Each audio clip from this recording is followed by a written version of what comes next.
Yeah, I was down, but now I'm up, up, up, up. I was down, but now I'm up. Yeah, this all God, this ain't no love. Yeah, I used to be stuck in that mud.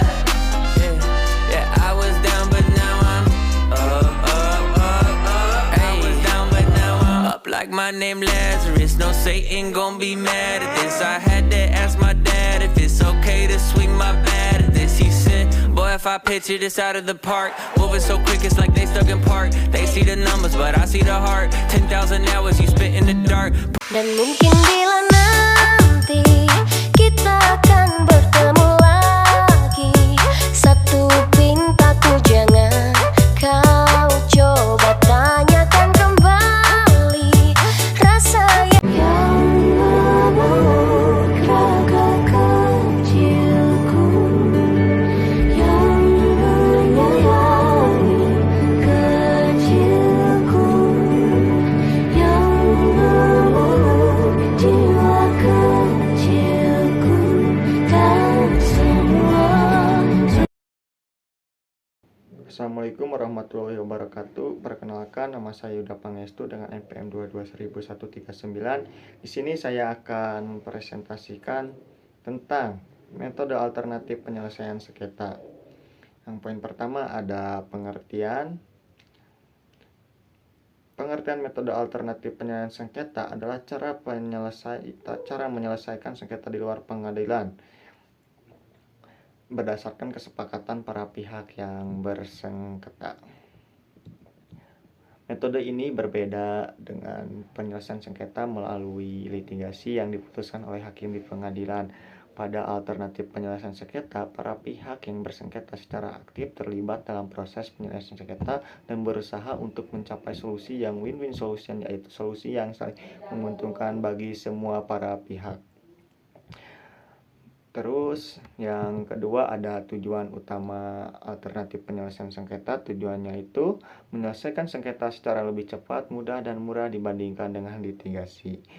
Menjaga hubungan baik antara para pihak yang bersengketa, memberikan solusi yang kreatif dan inovatif yang tidak tepat dicapai melalui litigasi. Meningkatkan kepatuhan terhadap kesepakatan yang dicapai karena kesepakatan tersebut berasal dari para pihak sendiri. Terus ada lembaga yang secara efektif menerapkan sistem metode alternatif penyelesaian sengketa.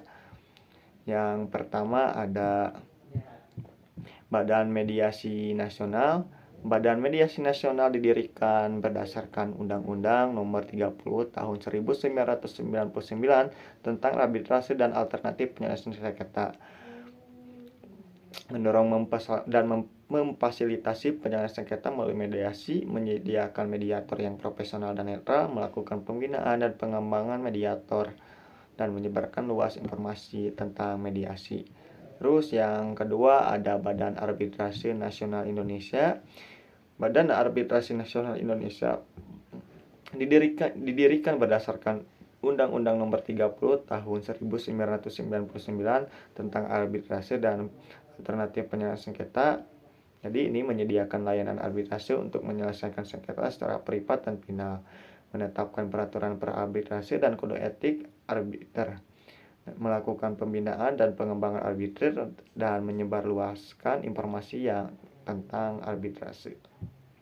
Terus yang ketiga ada lembaga alternatif penyelesaian sengketa sektor jasa keuangan. Ini didirikan oleh Jasa Keuangan atau OJK untuk menyelesaikan sengketa di sektor jasa keuangan, menyediakan layanan mediasi, arbitrase, dan konsiliasi, memfasilitasi penyelesaian sengketa secara cepat, mudah, dan murah, melindungi hak konsumen sektor jasa keuangan. Terus yang keempat ada lembaga alternatif penyelesaian sengketa perbankan. Jadi ini didirikan oleh Asosiasi Perbankan Indonesia atau APBI untuk menyelesaikan sengketa perbankan.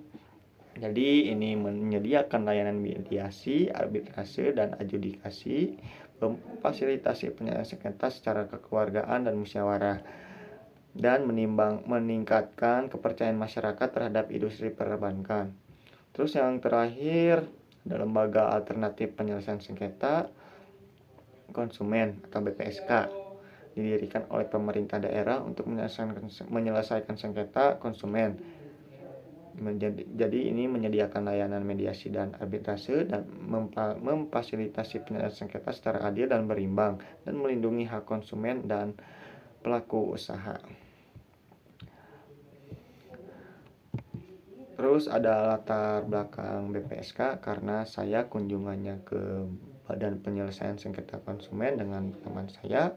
Jadi saya akan menjelaskan latar belakang BPSK. Badan Penyelesaian Sengketa Konsumen atau BPSK Kota Bandung didirikan berdasarkan Undang-Undang Nomor 8 tahun 1998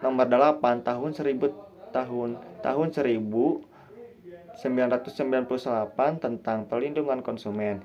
BPSK merupakan lembaga mandiri yang bertugas menyelesaikan sengketa konsumen di luar pengadilan. Terus ada tupoksi, lembaga ini berada di bawah naungan Dinas Perindustrian dan Perdagangan bahwa BPSK bertugas menangani dan menyelesaikan sengketa antara pelaku usaha dan konsumen. Keberadaan BPSK sangat dibutuhkan oleh konsumen dan masyarakat sehingga keberadaannya harus dipusatkan di kota. BPSK memiliki struktur organisasi yang terdiri dari 7 anggota termasuk 2 orang dari unsur pemerintah, 2 orang unsur konsumen dan 3 orang dari unsur pelaku usaha. Keanggotaan di BPSK dilakukan oleh menteri yang menangani persoalan permasalahan konsumen. Jadi BPSK ini memiliki kewenangan untuk melakukan pemeriksaan atas kebenaran laporan dan keterangan dan para pihak yang bersengketa serta memiliki kekuatan yang bersifat final dan mengikat. Ini ada contoh kasus. Contoh kasusnya itu berupa properti jual beli rumah. Banyak konsumen yang mengadu ke BPSK atas keluhan karena apa yang ia beli dalam bentuk perubahan tidak sesuai dengan yang dicantumkan dalam perjanjian saat pembelian, seperti plafon yang ambruk dan itu baru dihuni selama 1 tahun, dan pada saat meminta perbaikan sesuai perjanjian dia awal karena masih ada garansi, tetapi pihak properti tidak mendengarkan dan menghiraukannya, jadi konsumen tidak mendapatkan bahwa dan diadukanlah ke BPSK. Tidak mendapatkan haknya dan diadukanlah ke BPSK, maaf.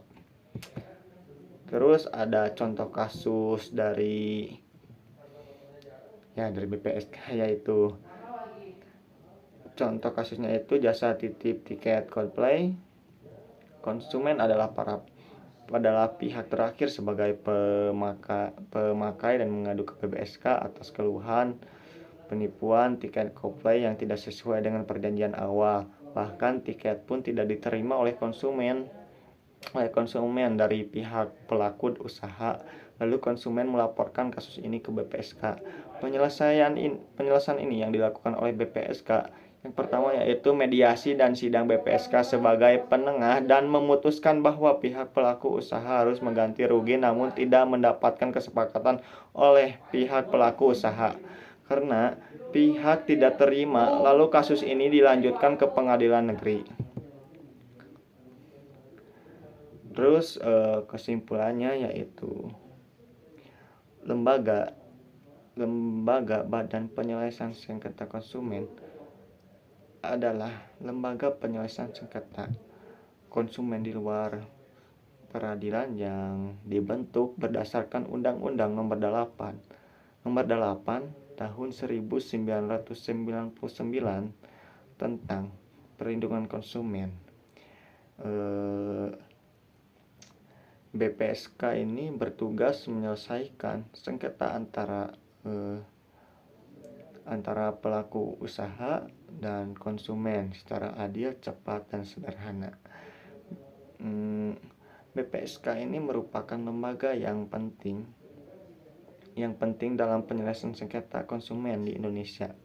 BPSK memberikan kepastian hukum bagi pelaku usaha dan konsumen, melindungi hak-hak konsumen, meningkatkan kepercayaan masyarakat terhadap pasar, dan mendorong pertumbuhan ekonomi nasional. Sekian presentasi dari saya. Mohon maaf jika ada kesalahan atau salah kata, karena kami manusia yang tidak pernah lepas dari kesalahannya. Kesempurnaan hanyalah milik Tuhan dan kesalahan pun datang dari setan. Kita hanyalah sebagai korban. Terima kasih. Wassalamualaikum warahmatullahi wabarakatuh.